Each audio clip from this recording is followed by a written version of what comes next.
A journey to the cross, walking through the Old Testament in the shadow of the cross.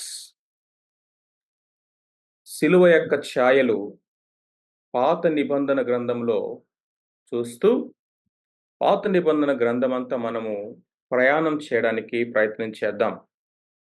పాత నిబంధన గ్రంథము ఆది కాండం నుండి మనం ప్రారంభించి ప్రయాణం చేస్తూ శిలువ యొక్క నీడలు, ఛాయలను వెతుక్కుంటూ వెళ్తే చివరికి ఈ పాత నిబంధన గ్రంథం మనల్ని ఎక్కడికి తీసుకెళ్తుందంటే సిలువ దగ్గరికే తీసుకెళ్తుంది.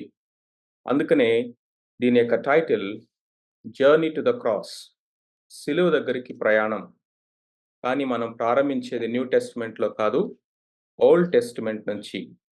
సో కాబట్టి walking through the Old Testament in the shadow of the cross. Let us journey to the cross. మనం జెనసిస్ నుంచి స్టార్ట్ చేస్తాం మన ప్రయాణాన్ని. And we're travelling and we're journeying to the cross through the Old Testament, finding out the shadows, finding out the steps of the cross. సిలువ యొక్క ఛాయలు, సిలువ యొక్క నీడలు ఎక్కడ కనిపిస్తా ఉన్నాయో అక్కడికి వెళ్ళి కొంతసేపు రెస్ట్ తీసుకొని మరలా బ్యాగ్ సర్దుకొని బ్రిస్క్ రన్‌తో ప్రయాణం చేస్తూ పరిగెత్తుకుంటూ వెళ్తాం. మరలా సిలువ యొక్క ఛాయ ఎక్కడ కనపడుతుందో అక్కడ ఆగుతాం.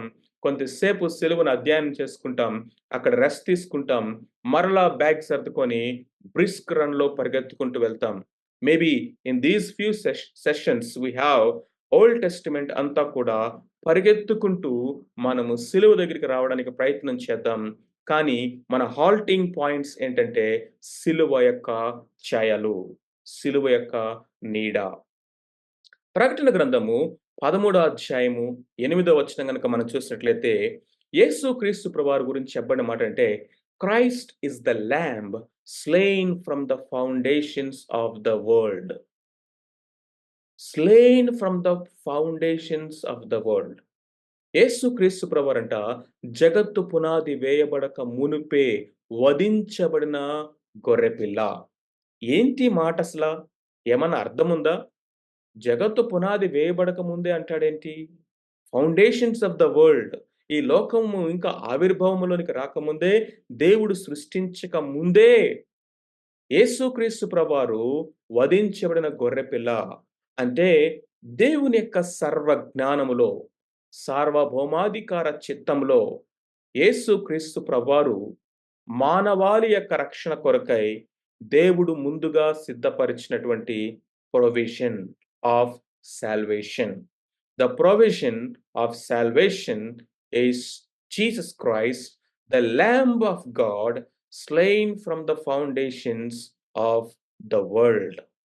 No man can understand, no man can explain, no mind can fathom this comprehensive truth of the mystery of God. How is it possible? Adam ఇంకా పుట్టలేదు, దేవుడు ఇంకా సృష్టించలేదు, వారు ఇంకా పాపము చేయను లేదు. పాపము చేయకుండానే, మానవాళి సమస్తము పాపములో పడిపోకుండానే యేసుక్రీస్తు ప్రభువారు జగత్తు పునాది వేయబడక మునిపే వధించబడిన గొర్రెపిల్ల ఎలా అవుతాడయ్యా అంటే, అది ఏ రీజన్, ఏ మానవుని యొక్క మేధస్సు ఎక్స్‌ప్లెయిన్ చేయలేని ఒక మర్మము, ఒక సత్యం. కానీ దానికున్నటువంటి one and only legitimate answer ఏంటంటే, గాడ్ ఈజ్ ఓమ్నిషియంట్. దేవుడు సర్వజ్ఞాని. God is sovereign. దేవుడు సార్వభౌముడు. కాబట్టి ఆయన అనంత జ్ఞానములో, సార్వభౌమాధికార చిత్తములో ముందుగానే జరగబోయేటటువంటి ఆ యొక్క పరిణామం కొరకు పరిహారముగాను, లేకపోతే పరిష్కారముగా యేసుక్రీస్తు ప్రభువును ఆయన ముందుగా సిద్ధపరిచాడు అనేది లేఖనాలు మనకు తెలియచేస్తున్నటువంటి సత్యం. So it is not an after plan of aftermath of sin. పాపము యొక్క పర్యవసానము, పాపము యొక్క విధ్వంసము జరిగిన తర్వాత దేవుడు తర్వాత సిద్ధపరిచినటువంటి ప్రణాళిక కాదు అన్న విషయము మనం జాగ్రత్తగా తెలుసుకోవాల్సినటువంటి అవసరత ఇక్కడ ఉన్నది. Now let us begin our journey. Let us travel through the Old testament starting from Genesis. ఆదికాండము 3వ అధ్యాయం. మొట్టమొదటిగా సిలువ యొక్క ఛాయలు మనకి ఎక్కడ కనిపిస్తాయంటే ఆదికాండము 3వ అధ్యాయం 14, 15 వచనాలు. ఆదాము అవ్వల దగ్గరే వారు చేసిన పాపము దగ్గరే, ఆ పాపము యొక్క పర్యవసానము దగ్గర దేవుడు సిలువను గురించినటువంటి ఛాయ, దానికి సంబంధించిన వాగ్దానం ఇక్కడ ఇవ్వటం మనం చూస్తున్నాం. సర్పముతో దేవుడు మాట్లాడుతుంటున్నాడు. అందుకు దేవుడిని యెహోవా సర్పముతో, నీవు దీన్ని చూచినందున పశువులన్నిటిలోను భూజంతువులన్నిటిలోను నీవు శపింపబడిన దానివై నీ కడుపుతో ప్రాకుచు నీవు బ్రతుకు దినములన్నీ మన్ను తిందువు. 15th verse is very very important in the entire book of Genesis. ఒక స్కాలర్ ఏం రాశాడంటే the entire Bible revolves around this one single verse of the Bible which is Genesis 3:15.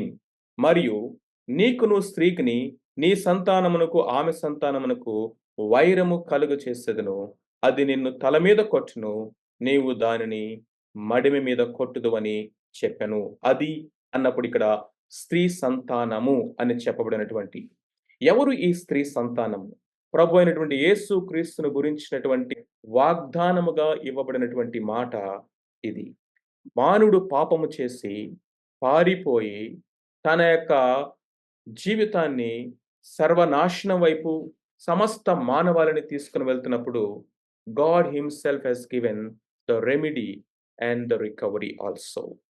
మానవుని యొక్క ప్రయత్నాలన్నీ కూడా విఫలమై ఫిగ్ లీవ్స్ తోటి వాళ్ళ సిగ్గును అవమానమును కప్పుకొని భయముతో చెట్ల చాటున కూర్చున్నటువంటి మానవుడి దగ్గరికి దేవుడే వెతుక్కుంటూ వచ్చాడు. First point, it is not man who reached out God, it is God who reached out man when man could not even think about reaching God. That is the gospel. దేవుడే మానవుని వెతుక్కుంటూ రావడం, మానవునికి తను దేవుడే పరిష్కారాన్ని ఇనిషియేట్ చేయటం. అక్కడ ఏమైంది మనం చూసినట్లయితే ఆదాము తన భార్యకు కొత్త పేరు పెట్టాడు, ఈవ్ అని. ఈవ్ అన్న మాటకు అర్థం ఏంటో తెలుసా? ఈవ్ అన్న మాటకు అర్థమేంటి? జీవము గల ప్రతి దానికిని తల్లి. పాపము చేసి భయంకరమైన మరణాన్ని తెచ్చుకున్నటువంటి వీళ్ళకి దేవుడు చేసినటువంటి కార్యము, దేవుడిచ్చినటువంటి వాగ్దానము 1:3:15 వాళ్ళకి ఏమిచ్చిందో తెలుసా? నిరీక్షణ, ఆధారము, విశ్వాసం. కాబట్టి ఆదాము తన భార్యకి విశ్వాసంతో ఏమని పేరు పెడుతున్నాడంటే, నీవు జీవము గలవానికి తల్లి అవుతావు. దెన్ 21వ వచనంలో న్యూ క్లోతింగ్, దేవుడు ఒక గొర్రె పిల్లను వధించి వారికి చర్మపు చొక్కాయలను తొడిగించాడు. వారి సిగ్గును వారి అవమానమును కప్పి దేవుడు వారికి ఒక temporal solution for their shame and nakedness, new clothing and then new home వాళ్ళకిచ్చాడు. ఏదైనా తోట నుంచి వారికి బయటికి పంపించేసి. ఇక్కడ ఏం చూస్తున్నామంటే పతనమైపోయినటువంటి మానవుడు ఒక న్యూ బిగినింగ్‌ని స్టార్ట్ చేస్తా ఉన్నాడు. ఈ న్యూ బిగినింగే సిలువ దగ్గరికి తీసుకెళ్తుంది. The journey to the cross ఎక్కడ స్టార్ట్ అయిందంటే ఏదెను వనంలోనే స్టార్ట్ అయింది. పతనమైపోయి పడిపోయినటువంటి ఆదాము అవ్వల దగ్గరే స్టార్ట్ అయింది. అయితే దాన్ని ఇనిషియేట్ చేసింది మాత్రం దేవుడు. ఏదెను వనములో రక్షకుడుకు సంబంధించినటువంటి ఛాయని మొట్టమొదటగా ఎక్స్‌పీరియన్స్ చేసింది ఎవరంటే, సాక్ష్యం ఇచ్చింది ఎవరంటే ఆదాము అవ్వలే. నిజమే, వారి యొక్క పాపము లోకములోనికి భయంకరమైనటువంటి మరణాన్ని సమస్త మానవాళి మీదకి తీసుకొచ్చినప్పుడు వారు పరిష్కారాన్ని వారి యొక్క ఇన్‌సఫిషియెంట్ సెల్ఫిష్ వర్క్స్ తోటి, అంటే ఫిగ్ లీవ్స్ అనేవి మానవుని యొక్క insufficient works to earn the salvation ని సూచిస్తూ ఉండగా గాడ్ హిమ్సెల్ఫ్ సాక్రిఫైస్డ్. మనం అనుకుంటాము బైబిల్‌లో ఫస్ట్ డెత్ అనేది ఏబేల్‌ది అనుకుంటాం. No, the first death in the Bible, it was the sacrifice provided by God, the death of a lamb. ఆదాము అవ్వల యొక్క పాపం వల్ల కలిగినటువంటి ఆ పర్యవసానాన్ని దేవుడు పరిష్కారం చేయడానికి సబ్స్టిట్యూటరీ డెత్ అనేది, ఒక గొర్రె పిల్ల అనేది వారి యొక్క స్థానంలో వధించబడింది. Adam and Eve did not make the sacrifice that covered their sins, but God provided the sacrifice. This is something that we need to understand. God provided the sacrifice.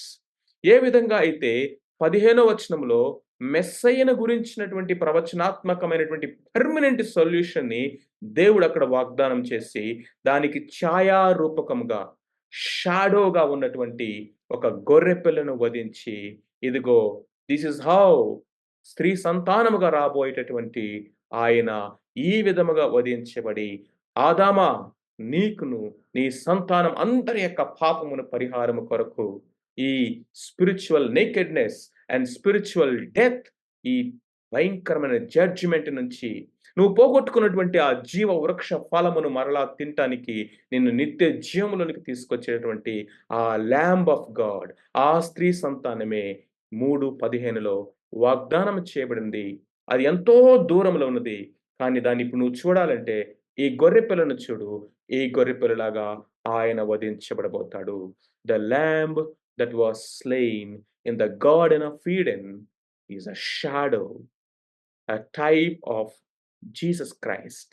యేసు క్రీస్తు ప్రభువారికి సాదృశ్య రూపకంగా ఉంది. ఆదికాండం 3వ అధ్యాయంలో దేవుడు వధించినటువంటి ఆ గొర్రెపిల్ల దేన్ని సూచిస్తా ఉందంటే, salvation is by the substitutionary death of an innocent lamb. ఆదాము హవ్వల యొక్క పాపము కొరకై దాని యొక్క పర్యవసానము నుండి వారిని విడిపించటానికై దేవుడు వారి పక్షముగా, వారి స్థానంలో గొర్రెపిల్లను వధించాడు.